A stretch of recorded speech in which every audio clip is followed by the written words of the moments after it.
ASF రాష్ట్ర కోశాధికారి రాష్ట్ర వ్యాప్తంగా ప్రభుత్వ మెడికల్ కళాశాలలో గత ప్రభుత్వంలో 5 మెడికల్ కళాశాలలు ప్రారంభించారు. అదే పద్ధతిలో ఈ సంవత్సరం కూడా విద్యా సంవత్సరం సంబంధించి 5 మెడికల్ కళాశాలను ప్రారంభం చేయవలసింది ఉంది.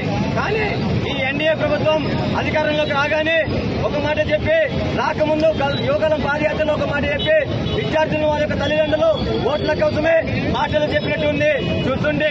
ఎందుకంటే యువగలం పాదయాత్ర సమయంలో ఆయన నారా లోకేష్ గారు జీవో నంబర్ 107, 108 తీసుకుని వచ్చి జగన్మోహన్ రెడ్డి ప్రభుత్వాన్ని ఈరోజు సరైన పద్ధతి కాదని చెప్పి ఈయన నారా లోకేష్ గారు నేను అధికారంలో రాగానే జీవో నెంబర్ 107, 108 రద్దు చేస్తాను.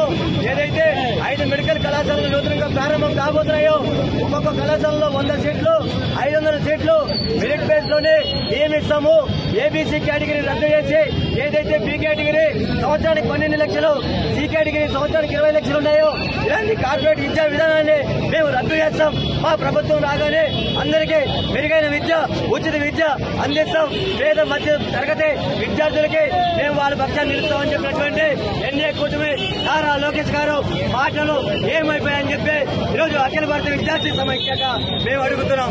అయ్యా లోకేష్ గారు, మీరు ఓట్ల కోసము, మీ యొక్క సీట్ల కోసము, మీ యొక్క కుర్చీల కాపాడు కోసమే ఈరోజు మీ యొక్క మాటలు చెప్పినట్టు మాటలకే పరిమితమవుతున్నాయి. కానీ అధికారంలోకి వచ్చిన వెంటనే ఈరోజు పాత పద్ధతిలోనే వీటిని కొనసాగిస్తామని చెప్తున్నారు. దీన్ని మేము తీవ్రంగా ఖండిస్తున్నాం. ఇది కొంచెం ఇక్కడితో విజయనగరంలో నిరసన కార్యక్రమంతో మీకు తెలియజేస్తున్నాం.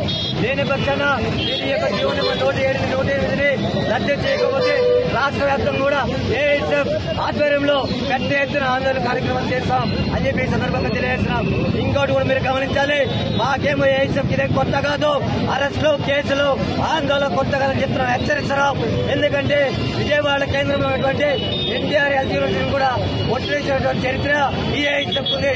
ఎందుకంటే ఈ జీవో నెంబర్ 107, 108 రద్దు చేయాలని చెప్పి రాష్ట్ర ఆందోళన చేస్తాం. ఎన్టీఆర్ యూనివర్సిటీని కూడా ఒట్టివేసినటువంటి చరిత్ర ఏఎస్ఎఫ్ ఉంది. ఈ ఎన్డీఏ కూటమి మా పైన కేసులు పెడతామని చెప్తాను, ముందస్తు అరెస్ట్ చేస్తామంటేను భయపడడానికి ఎవరు సిద్ధంగా లేరు. భయపడడానికి కూడా ఈ సందర్భంగా తెలియజేస్తున్నాం. వెంటనే జీవో నెంబర్ 108 రద్దు చేయాలి.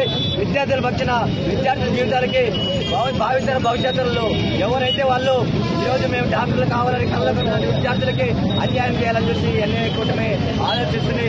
వెంటనే జీవోను రద్దు చేయాలని చెప్పి కూడా ఏ చెప్పడం